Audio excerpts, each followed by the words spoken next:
السلام علیکم ورحمۃ اللہ۔ دوستو، آج میں آپ سبھی سے روضہ مزار شریف کے تعلق سے کچھ گفتگو کرنا چاہتا ہوں۔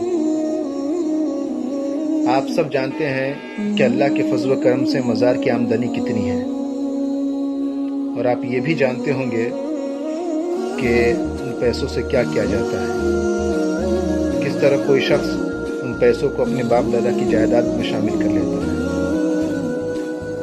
آج کل ہمارے علاقے میں مزار شریف کی نئی کمیٹی بن رہی ہے، اور اس کمیٹی میں شامل ہونے کے لیے علاقے کے لوگ کس طرح کوشش کر رہے ہیں، یہ سب آپ جانتے ہیں۔ ملت کے نوجوانوں، میں آپ سے پوچھنا چاہتا ہوں کہ آخر قوم کے پیسوں کو یہ لوگ کب تک اپنے باپ دادا کی جائیداد بناتے رہیں گے؟ آپ کب بیدار ہوں گے؟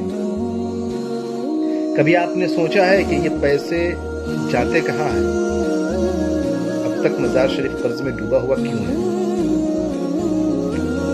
کبھی آپ نے کمیٹی والوں سے اس کا حساب مانگا ہے کہ کتنی آمدنی ہے اور کتنا خرچ ہوا، کہاں کہاں خرچ ہوا؟ یہ کبھی آپ نے حساب مانگا ہے؟ نہیں مانگا ہوگا۔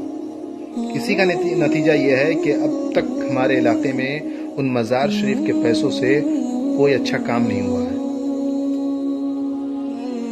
کبھی ایسا کیوں نہیں ہوا کہ مزار کے پیسے سے زمینیں خریدی جائیں اور اس میں ایک اعلیٰ پیمانے کا مدرسہ یا اسکول یا یونیورسٹی بنائی جائے اور اس میں قوم کے بچوں کو مفت تعلیم دی جائے؟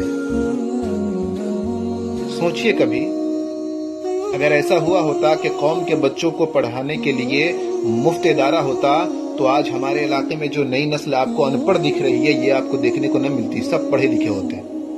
اور جب قوم کا ہر بچہ پڑھ کے آگے نکلتا ہے تب وہ قوم آگے بڑھتی ہے۔ ایسا کبھی کیوں نہیں ہوا کہ مزار کے پیسوں کو صحیح جگہ استعمال کیا جائے اور ان پیسوں سے ایک اعلیٰ پیمانے کی لائبریری بنائی جائے جس میں ہر طرح کی کتابیں دستیاب ہوں؟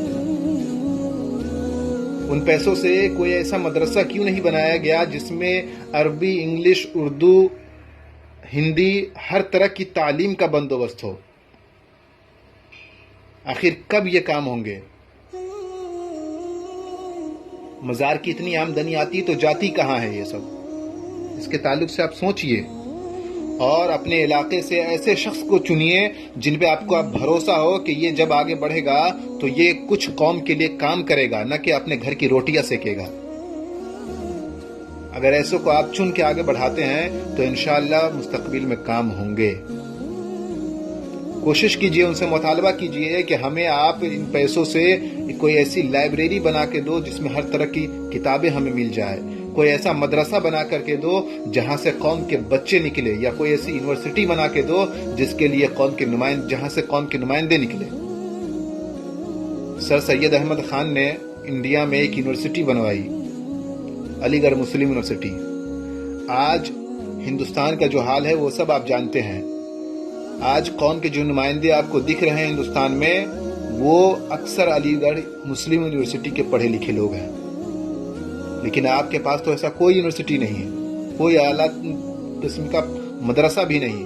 جو مدرسے بھی ہیں ہمارے پاس وہ سب بکھرے ہوئے ہیں، اس میں کسی میں 50 بچے ہیں تو کسی میں 25 بچے ہیں۔ کوئی ایسا مدرسہ بنائیے جو ہزاروں بچوں کی تعلیم کا بندوبست کر سکے اور انہیں ہر طرح کی تعلیم دے سکے، انہیں قوم کے لیے آگے بڑھائے، کیونکہ وہ دن دور نہیں کہ ہمارے نیپال کا بھی ماحول خراب ہو جائے گا۔ دوستو، اب بھی وقت ہے، آپ بیدار ہوئیے اور ان سے مطالبہ کیجئے کہ کوئی اعلیٰ تعلیم دلانے کا بندوبست کرے ان پیسوں سے، نہ کہ اپنے گھر کی روٹیاں سیکتے رہیں۔ السلام علیکم ورحمۃ اللہ۔